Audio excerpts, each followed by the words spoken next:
Hello students, science by Ekta ma'am channel पर welcome है आप सभी का।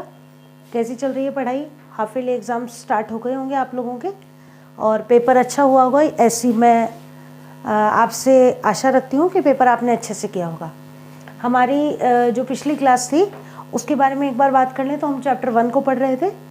चैप्टर 1 में हमने केमिकल और फिजिकल इक्वेशंस रिएक्शंस पढ़ ली थी, और जो अगला जो हमारा टॉपिक था जिसमें कि हमने एडिशन और जो दूसरी रिएक्शन थी, एक तो एडिशन रिएक्शन पढ़ ली थी, एक्सोथर्मिक और एंडोथर्मिक रिएक्शन पढ़ ली थी, और एडिशन रिएक्शन के साथ साथ और एक और रिएक्शन जो पढ़ी थी हमने वियोजन अभिक्रिया, उसको और पढ़ लिया था। चलिए अब कोशिश ये करते हैं कि आज वाली क्लास में हम इस चैप्टर को कंप्लीट कर लेते हैं ताकि हाफ ईयरली एग्ज़ाम्स के लिए एक और चैप्टर हमारा तैयार हो जाए और नया चैप्टर हम स्टार्ट कर दें। एग्ज़ाम्स के लिए हमारे लिए हेल्पफुल रहेगा, तो टाइम वेस्ट नहीं करते हैं और अगली क्लास को, अगले चैप्टर को अगले टॉपिक को स्टार्ट करते हैं जो कि है डिस्प्लेसमेंट रिएक्शन। चलिए तो स्टार्ट करते हैं डिस्प्लेसमेंट रिएक्शन को। क्या है ये डिस्प्लेसमेंट रिएक्शन? इसको हिंदी में कहते हैं विस्थापन अभिक्रिया। विस्थापन अभिक्रिया। देखिए, अगर आपने हिंदी में शब्द सुना हो ना विस्थापन, तो विस्थापन का मतलब होता है कि विस्थापित कर देना। विस्थापित का मतलब है कि एक की जगह दूसरी चीज़ का आ जाना, या एक को हटाकर उसकी जगह बैठ जाना या चले जाना, ये कहलाता है विस्थापन। अब हम बात कर रहे हैं विस्थापन अभिक्रिया की, तो इसके एग्जाम्पल की बात करते हैं कि हमने एक टेस्ट ट्यूब ले लिया और ये जो हमारी टेस्ट ट्यूब है इसके अंदर हमने एक सॉल्यूशन भर दिया है जो कि है कॉपर सल्फेट का। कॉपर सल्फेट का सॉल्यूशन भर दिया है। इसके अंदर हमने फिर क्या करा, एक बिल्कुल नई लोहे की कील डाल दी है, एकदम नई। तो नई लोहे की कील आप लोगों ने देखी होगी, एकदम चमकीली उसकी होती है, बिल्कुल गंदी नहीं होती है, उसकी सरफेस भी एकदम स्मूथ होती है। इस सॉल्यूशन में इस कील को हम थोड़ी देर पड़े रहने देते हैं और उसके बाद जब हम इस कील को निकालते हैं, धीरे धीरे क्या होता है कि ये जो कॉपर सल्फेट होना है ये ब्राइट सा स्काई ब्लू कलर होता है। इसका सॉल्यूशन जो होता है ना, तो ब्लू तो नहीं कह सकते लेकिन ब्राइट स्काई ब्लू कलर का सॉल्यूशन इसका होता है। तो हम ये देखते हैं कि लगभग 10-15 मिनट जब हो जाते हैं तो ये जो सॉल्यूशन है ना, ये हल्का सा ग्रीनिश कलर का हो जाता है। था कैसा? ब्लू कलर का था, और which turns to greenish colour. और ये जो कील होती है ना, हमारी लोहे की कील जो है एकदम नई सी जो थी, इसके ऊपर क्या होता है कि ब्राउन कलर की एक लेयर आ जाती है, जैसे जंग लग जाती है ना, बिल्कुल वो वाली हालत इस कील की हो जाती है। तो अब सोचने वाली बात यह है कि ये तो एकदम नई सी कील थी और इस पर ये जंग कहाँ से आ गई? जंग तो पुरानी लोहे की चीज़ों में आती है, मालूम है हमको। तो अब यहाँ हुआ क्या है? यहाँ हुई है कौन सी रिएक्शन? डिस्प्लेसमेंट रिएक्शन, क्योंकि इसीलिए हम इसके बारे में इतनी देर से पढ़ रहे थे। अब देखिए यहाँ पर हुआ क्या है। तो अब हमने जैसे पहले पढ़ा था कि भाई केमिकल रिएक्शन को लिखा क्यों जाता है, तो साइंस में हम क्या करते हैं, हर चीज़ की सिस्टमेटिक स्टडी करते हैं। अब यहाँ पर इतनी लंबी प्रक्रिया, जितना मैंने बोला इतना तो हम लिख नहीं सकते, ठीक है ना। तो अब क्या करेंगे कि इस जितना भी ये काम हुआ इसको एक रिएक्शन के रूप में हम लिख कर देखते हैं। देखिए अब हमने लिए क्या था रिएक्टेंट, CuSO4 सॉल्यूशन था। इसके अंदर हमने डाली Fe यानी आयरन की नेल, आयरन यानी लोहा, नेल यानी कील, ठीक। और क्या हुआ कि डिस्प्लेसमेंट हो रहा है, किसका, कहाँ से? कॉपर डिस्प्लेस हो रही है और उसकी जगह कौन आ रहा है? उसकी जगह आ जाएगा फेरस, और क्या बन जाएगा? FeSO4 प्लस Cu, यानी कि Cu को Fe ने क्या किया, उसकी जगह से हटा दिया और CuSO4 की जगह बन गया FeSO4। जहाँ Fe था वहाँ कौन आ गया? Cu। और इसलिए क्या हुआ, अब हम लिखेंगे क्या क्वेश्चन। अब मान लीजिए कि एग्जामिनर है वो ऐसे ना दे कि what is displacement reaction, explain with the help of an example, यानी कि विस्थापन अभिक्रिया क्या है एक उदाहरण की मदद से समझाइए, ऐसा नहीं दे।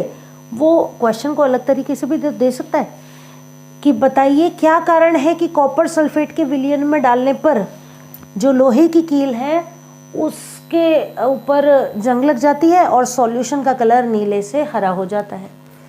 यानी कि why does the colour of the solution of copper sulphate changes from blue to green when iron nail is needed added to it. ऐसा भी तो क्वेश्चन आ सकता है। तो हमें तो अपनी प्रिपरेशन 100% रखनी है, यानी कि दोनों तरीके से हम इस आंसर को लिख सकते हैं। अब वहाँ हम ये सोचें कि हमें आंसर मालूम है, लेकिन हम ये नहीं समझ पा रहे कि क्वेश्चन में हमसे पूछा क्या जा रहा है। भले ही हमको डिस्प्लेसमेंट रिएक्शन कितनी याद है, ये रिएक्शन कितनी भी याद है, लेकिन जब तक हमें ये याद नहीं होगा तब तक हम आंसर ठीक नहीं लिख पाएंगे। चलिए, तो अब यहाँ पर हम क्या लिखेंगे कि due to the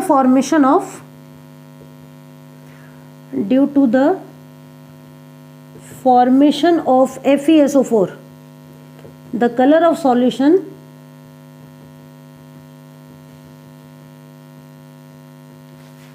changes from blue to green। ठीक है, क्या लिखेंगे हम कि कॉपर सल्फेट के स्थान पर फेरस सल्फेट बनने के कारण विलयन का रंग नीले से हरा हो जाता है। तो ये हमारा एग्जाम्पल हो गया किसका, डिस्प्लेसमेंट रिएक्शन का। और चाहे तो हम और एग्जाम्पल लिख सकते हैं इसके लिए। देखिए, और एग्जाम्पल लिख लेते हैं एक आध।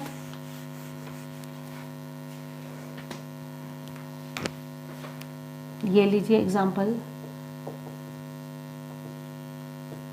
जिंक का टुकड़ा डाल देंगे कॉपर सल्फेट में तो भी यही होगा, ZnSO4 प्लस Cu।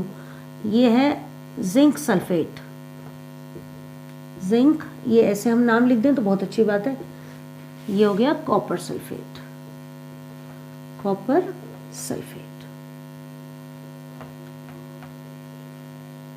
ठीक है, और देख लेते हैं एक एग्जाम्पल। ठीक है ना, तो जिंक और कॉपर आप लिख ही देंगे। अगला एग्जाम्पल और देख लेते हैं।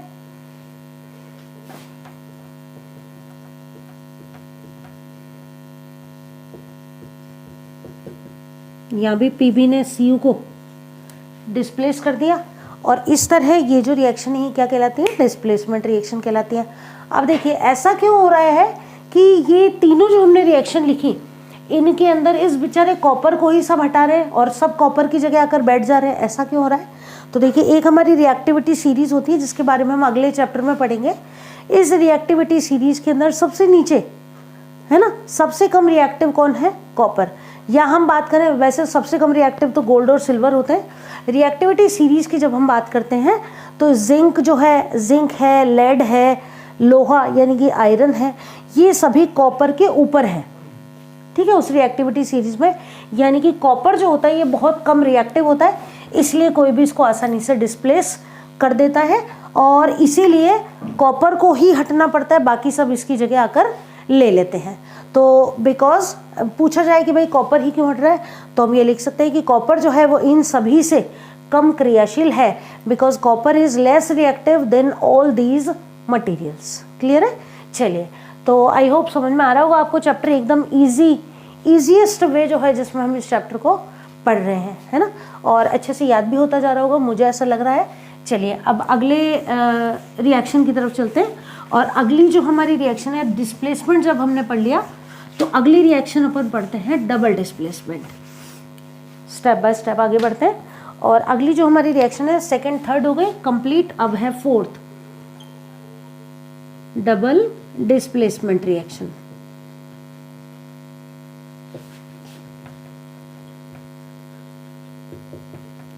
हिंदी में कहेंगे इसको द्विविस्थापन अभिक्रिया।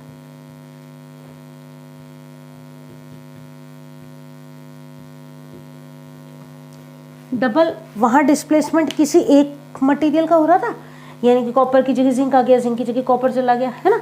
डबल डिस्प्लेसमेंट इसका मतलब है यहाँ पर कोई दो एलिमेंट आपस में अपनी जगह को एक्सचेंज करेंगे। ठीक है, अब एग्जांपल से अगर आपको समझाऊं तो देखिए कि ये एक टेस्ट ट्यूब है हमारे पास, ठीक है, और अब ये जो टेस्ट ट्यूब है ना हमारे पास, इसके अंदर हमने सॉल्यूशन भर रखा है बेरियम क्लोराइड का, BaCl2, that is barium chloride. अब यहाँ हम एक और टेस्ट ट्यूब ले आते हैं, और इसके अंदर भी कोई सॉल्यूशन है, और उस सॉल्यूशन को हम इस टेस्ट ट्यूब के अंदर पोर डाउन करते हैं, यानी कि गिराते हैं। तो यहाँ से ये जो सॉल्यूशन है ये यहाँ गिर रहा है, और इसमें सॉल्यूशन है Na2SO4, that is sodium sulphate.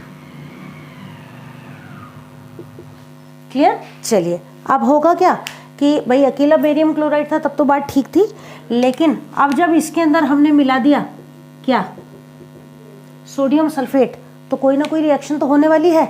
अब होगा क्या देखिए, तो रिएक्शन को लिख लें अपन। यहाँ है हमारे पास BaCl2, वहाँ हमने मिला दिया Na2SO4, तो कुछ ना कुछ तो चेंजेस आएंगे ही रिएक्शन कंप्लीट जब होगी। तो रिएक्शन जब कंप्लीट होगी तो देखिए डबल डिस्प्लेसमेंट हो जाएगा। किस किस का डिस्प्लेसमेंट होगा देखिए,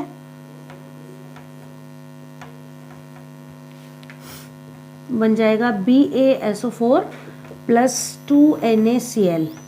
अब Na भी 2 है, Cl भी 2 है, दोनों दो दो हैं, इसलिए मैंने यहाँ 2 लिख दिया। ठीक है, ये जो BaSO4 है ये एरो लगाया, इसका मतलब इसका वाइट प्रेसिपिटेट मुझे मिलता है। वाइट प्रेसिपिटेट का क्या मतलब है कि जो हमारी टेस्ट ट्यूब है उसके पैंदे में वाइट कलर के पाउडर की तरह, ये जैसे हमारे पानी के अंदर जब हम चॉक मिलाते हैं ना, तो चॉक का पाउडर कैसे नीचे पैंदे में बैठ जाता है, वैसे ही टेस्ट ट्यूब के अंदर ये बेरियम सल्फेट का वाइट PPT यानी प्रेसिपिटेट, ठीक है, ये टेस्ट ट्यूब के अंदर बैठा हुआ हमें मिलता है या नीचे पैंदे में मिलता है। और जो लिक्विड है सारा डिजॉल्व्ड है जिसके अंदर, उसमें NaCl डिजॉल्व्ड रहता है।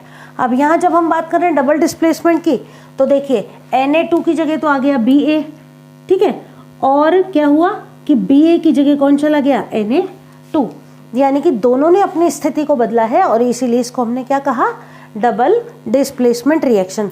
तो BaSO4 या बेरियम सल्फेट नाम अगर आप इनका लिखना चाहें तो ये है बेरियम क्लोराइड,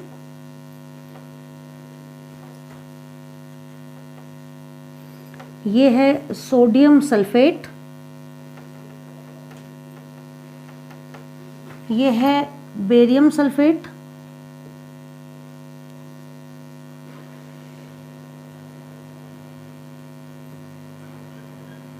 और ये है सोडियम क्लोराइड या कॉमन सॉल्ट जिसको कि हम जानते हैं।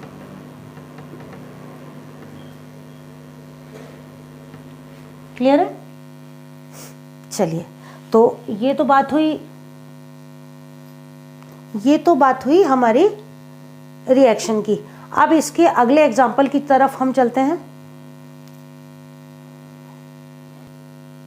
चलिए, अब हो गई हमारी 4 रिएक्शंस कंप्लीट हो गई। अब हम चलते हैं हमारी 5वीं रिएक्शन की तरफ, जो कि है ऑक्सीडेशन और रिडक्शन। अब क्या है ऑक्सीडेशन और रिडक्शन, इनको समझते हैं, इंपॉर्टेंट है, एग्जाम में कई बार पूछा जाता है ऑक्सीडेशन और रिडक्शन के बारे में।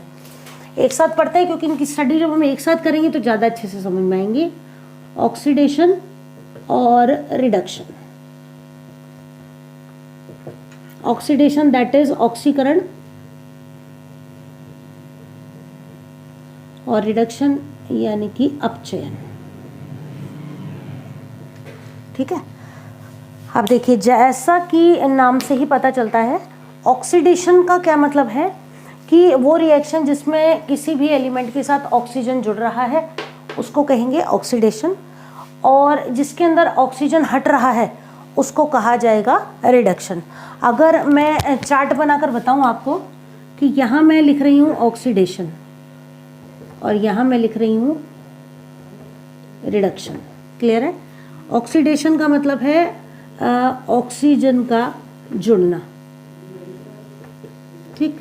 रिडक्शन का मतलब है ऑक्सीजन का हटना, ठीक है।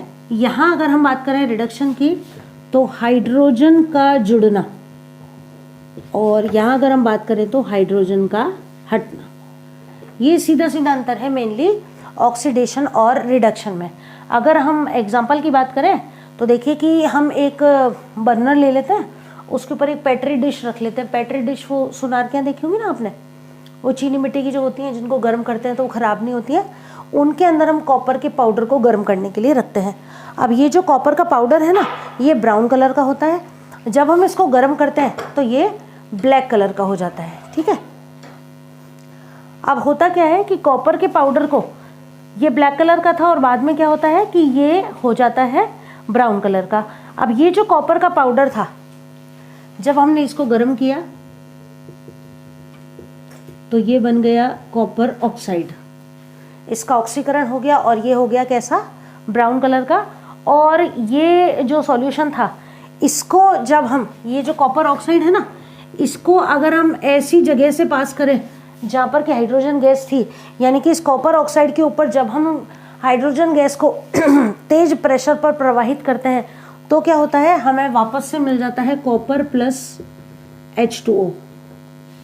अब देखिए यहाँ पर क्या क्या चेंजेस हुए कि यहाँ कॉपर में क्या जुड़ गया, ऑक्सीजन, और क्या बन गया, कॉपर ऑक्साइड। यानी कि यहाँ पर तो इस कॉपर का क्या हुआ, ऑक्सीडेशन, क्योंकि कॉपर के अंदर क्या जुड़ रहा है, ऑक्सीजन जुड़ रहा है। अब यहाँ कॉपर में से ऑक्सीजन हट रहा है, CO अकेला रह रहा है, यानी कि यहाँ पर क्या, कौन सी रिएक्शन कंप्लीट हो रही है, रिडक्शन। कॉपर का क्या हो रहा है, यहाँ पर कॉपर का हो रहा है रिडक्शन। तो इस तरह हम लिखते हैं ऑक्सीकरण, ऑक्सीडेशन और रिडक्शन की रिएक्शंस को। और इनके एग्जांपल्स की अगर हम बात करें तो देखिए, इस रिएक्शन को अगर हम कंबाइंड रूप में लिखें, ठीक है, कंबाइंड रूप में मतलब कि एक साथ अगर हम इस रिएक्शन को लिखते हैं तो इसको हम कैसे लिखेंगे कि यहाँ पर ओवरऑल क्या रिएक्शन हो रही है, ये कॉपर ऑक्साइड है, इसमें जब हम हाइड्रोजन को जोड़ रहे हैं, ठीक है, तो हमें मिल रहा है कॉपर प्लस H2O। अब यहाँ पर कौन कौन सी रिएक्शन कंप्लीट हो रही है, तो यहाँ पर देखिए कॉपर ऑक्साइड जो है इसमें से ऑक्सीजन हट रहा है और क्या बन रहा है, कॉपर। क्लियर है, यानी कि ऑक्सीजन यहाँ से हट रहा है, ऑक्सीजन का हटना, कौन सी रिएक्शन हो गई, यहाँ हो गई रिएक्शन रिडक्शन। और हाइड्रोजन के अंदर H2O बन रहा है, यानी इसमें ऑक्सीजन जुड़ रहा है, यानी कि ये हो गया ऑक्सीडेशन। तो आपने देखा कि अब ऑक्सीजन हट रहा है तो कहीं ना कहीं तो जाके रिएक्शन में जुड़ेगा ना। तो होता ये है कि एक ही रिएक्शन के अंदर अकेला ऑक्सीडेशन या अकेला रिडक्शन नहीं होता है, एक ही रिएक्शन के अंदर ऑक्सीडेशन और रिडक्शन एक साथ कंप्लीट होते हैं और इस तरह ये रिएक्शन एक साथ चलती हैं। और एग्जांपल अगर हम देखें तो देखिए, जिंक ऑक्साइड ZnO, इसको कहते हैं जिंक ऑक्साइड। अगर हम इसको कार्बन के साथ गर्म करते हैं तो ये बन जाता है Zn+CO, कार्बन मोनोऑक्साइड गैस बन जाती है। यहाँ पर भी देखिए जिंक ऑक्साइड जिंक में कन्वर्ट हो रहा है, यानी इसका तो क्या हो रहा है, इसका हो रहा है रिडक्शन, और कॉपर के साथ जुड़ रहा है ऑक्सीजन तो इसका हो रहा है ऑक्सीडेशन। अब अगर हम आंसर लिखने के लिए कहें तो ऑक्सीडेशन क्या है, the reaction in which the compound the reaction in which oxygen is added to the compound और element is known as oxidation. यानी कि किसी अभिक्रिया के अंदर अगर किसी तत्व में ऑक्सीजन जुड़ता है तो उसे ऑक्सीकरण कहा जाता है, और if hydrogen is added to the compound or the element then this reaction is said to be reduction. यानी कि अगर अभिक्रिया में किसी तत्व के साथ या यौगिक के साथ ऑक्सीजन हटता है या हाइड्रोजन जुड़ता है तो उसे क्या कहा जाता है, रिडक्शन कहा जाता है। तो आई होप अच्छे से क्लियर हो गया होगा आपको। अब हम टॉपिक जो है हमारा चैप्टर के लास्ट टॉपिक की तरफ आ चुके हैं, जो कि है रेंसिडिटी और कोरोजन। उसको और क्लियर कर लेते हैं। रेंसिडिटी और कोरोजन जो है इम्पॉर्टेंट है दोनों ही, दोनों में से एक क्वेश्चन तो आप मान के चलिए कि आपके एग्जाम में आएगा ही आएगा। तो वैसे तो आपको मालूम होगा, फिर भी एक बार और अच्छे से हम रिवाइज कर लेते हैं। पहले हम पढ़ते हैं कोरोजन के बारे में। हिंदी में आपकी बुक में लिखा हुआ होगा संक्षारण, ठीक है। अब कोरोजन है क्या, देखिए कि कोरोजन क्या है कि लोहे की जो वस्तुएं होती हैं उनको हम क्या करते हैं, मान लीजिए कि बारिश के दिनों में खुला छोड़ दिया तो हम ये देखते हैं कि उनके ऊपर एक ब्राउनिश लेयर सी चढ़ जाती है। साफ करते हैं तो काम में लेने योग्य रहते हैं, लेकिन अगर यही कंडीशन कई सालों तक बनी रहे तो हमारी जो लोहे की चीज़ें हैं वो काम में लेने योग्य नहीं रहती हैं, और ये रिएक्शन जो है ये क्या कहलाती है, कोरोजन कहलाती है। अब पहली बात तो आवश्यक शर्तें क्या है कोरोजन के लिए। पहली बात तो मॉइस्चर, मॉइस्चर यानी कि नमी, ठीक है। नमी कब होगी, जब या तो बारिश हो चुकी होगी या गीला होगा, और एक एयर या ऑक्सीजन, ठीक है ना। तो अब होगा क्या कि इस ऑक्सीजन और नमी के संपर्क में जैसे ही लोहे की चीज़ आएगी उसका ऑक्साइड बन जाएगा, और लोहा जो है ये खराब हो जाएगा धीरे धीरे, ग्रेजुअली, काफ़ी लंबा समय लगता है इसमें, और इस तरह लोहा जो है ये खराब हो जाता है, ठीक है। तो हम लिखेंगे क्या इसके लिए कि नमी तथा वायु के संपर्क में आने पर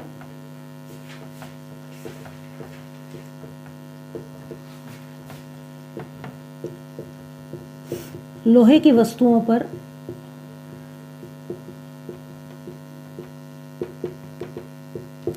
ऑक्साइड की एक परत बन जाती है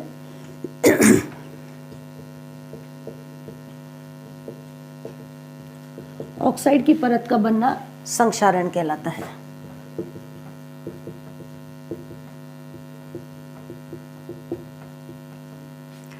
So due to the presence of moisture and air, the articles made up of iron create a layer of oxide all over them and this reaction is known as corrosion। Clear है? अब question हमको ये तो पूछ लिया भाई corrosion है क्या, क्वेश्चन ये भी तो पूछा जा सकता है कि कोरोजन से नुकसान क्या हो रहा है या कोरोजन से बचने के लिए हमें क्या करना चाहिए। ये भी इंपॉर्टेंट है, ये भी हमें मालूम होना चाहिए। तो अब देखिए कोरोजन से बचने के लिए हमें क्या करना चाहिए वो मैं आपको बताती हूँ कि कोरोजन से बचने के उपाय। पहली बात तो ये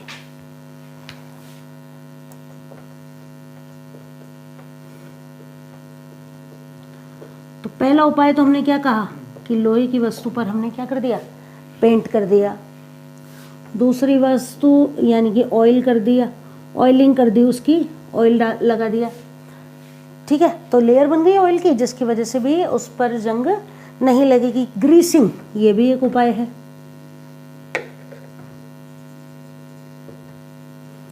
एक उपाय मैं बताती हूँ आपको जिसको कहा जाता है गैल्वेनाइजेशन। अब क्या है ये गैल्वेनाइजेशन? तो गैल्वेनाइजेशन में हम क्या करते हैं कि लोहे की जो वस्तु होती है ना उनके ऊपर क्या करते हैं, जस्ते की जेडन या जस्ते की परत चढ़ा दी जाती है जिससे क्या कहा जाता है, गैल्वेनाइजेशन कहा जाता है। हिंदी में इसको कहते हैं यशद लेपन।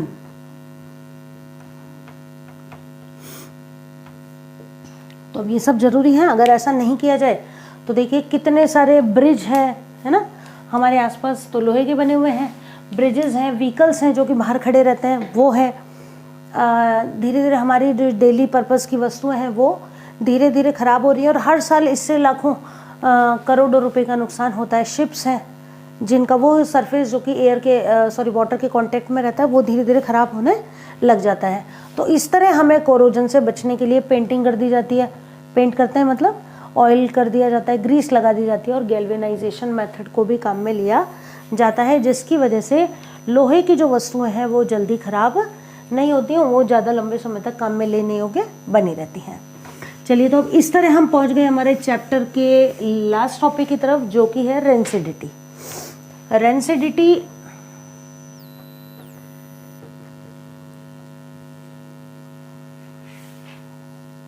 हिंदी में इसको कहा जाता है विकृत गंधिता। विकृत समझते हैं खराब, और गंधिता यानी गंध, है ना। अब यहाँ हम किसकी बात कर रहे हैं, यहाँ हम बात कर रहे हैं खाने पीने की चीज़ों के बारे में। तो देखिए आपने देखा होगा कि हम जो बाज़ार से सामान लाते हैं ना, तो जो जैसे चिप्स के पैकेट हैं, नमकीन के पैकेट हैं, ये दुकान वाले के यहाँ कितने दिन रखे ना ख़राब नहीं होते, है ना। लेकिन अगर हम मान लीजिए कि कोई नमकीन का पैकेट लाए और उसको हमने खोलकर एक बार तो नमकीन खा ली और गलती से किया क्या, उसको किसी डिब्बे में रखकर हम भूल गए।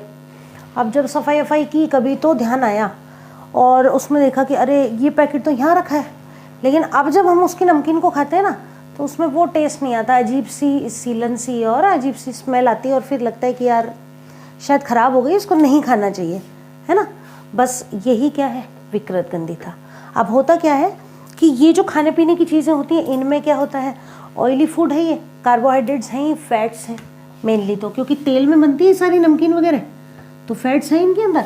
अब होता क्या है कि ये जो फैट है इनके अंदर ये एयर के कांटेक्ट में आकर, ठीक है, क्या हो जाता है, ऑक्सीडाइज हो जाता है। अब होगा क्या कि ऑक्सीकरण इसका जब हो गया, ठीक है, तो इसका जो स्वाद है ना, स्वाद और सुगंध दोनों ही थोड़े से चेंज हो जाते हैं।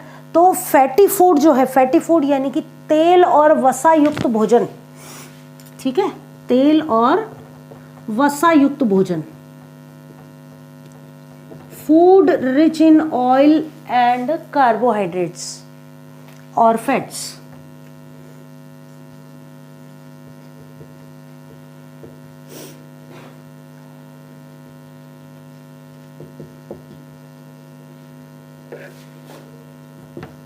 Carbohydrates and fats and oils ही कर देते हैं इसको।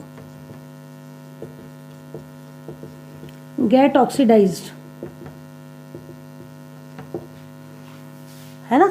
तो तेल और वसा युक्त भोजन एयर के कांटेक्ट में आकर ऑक्सीडाइज हो जाता है, जिसकी वजह से ये खाने योग्य नहीं रहता है, which makes it unfit for eating. ठीक है, अब किया क्या जाता है कि अब ऑक्सीडाइज खाना हो रहा है, इसका मतलब एयर में ऑक्सीडाइज हो रहा है, यानी ऑक्सीजन गैस है। तो अगर इस खाने को हम ऑक्सीजन गैस से ही दूर कर दें तो शायद ये खराब ना हो, और ऐसा ही किया जाता है। क्या किया जाता है देखिए, तो आपने देखा होगा कि हम चिप्स के जो पैकेट लाते हैं, खासकर वो जो 5 या 10 रुपए वाला लाते हैं, उसमें कितने से चिप्स होते हैं, लेकिन एयर कितनी सारी भरी हुई रहती है। तो भरी हुई कौन सी गैस रहती है उसके अंदर? Nitrogen gas. ठीक है, ये क्वेश्चन भी आपसे कई बार पूछा जाता है कि चिप्स के पैकेट में कौन सी गैस भरी हुई होती है, तो ये भरी हुई होती है हमारे पास नाइट्रोजन गैस। ठीक है, अब ये नाइट्रोजन गैस जो होती है ना, ये इनएक्टिव गैस होती है, अक्रिय गैस होती है। अब हम हमारे एटमॉस्फेयर की अगर हम बात करें तो हमारे एटमॉस्फेयर में 78% इज नाइट्रोजन, 21% लगभग ऑक्सीजन और 1% अदर गैसेस। अब ये सबसे ज़्यादा काम तो हमारी ऑक्सीजन आ रही है, तो ये ऑक्सीजन क्यों नहीं हो गई 78%, है ना। 78% नाइट्रोजन क्यों हो गई? देखिए, अगर ये ऑक्सीजन इतनी ज़्यादा होती ना 78%, तो चीज़ें जो है ना ये रखे रखे अपने आप ही जलने लग जाती, क्योंकि आपको मालूम होगा कि किसी भी चीज़ को जलने के लिए कौन सी गैस ज़रूरी है? ऑक्सीजन गैस ज़रूरी है। तो हुआ ये कि यहाँ पर क्यों है ये नाइट्रोजन एक अक्रिय गैस है। अक्रिय गैस है यानी कि ना तो ये किसी से रिएक्ट करती है ना, और ना किसी को किसी से रिएक्ट करने के लिए बढ़ावा देती है।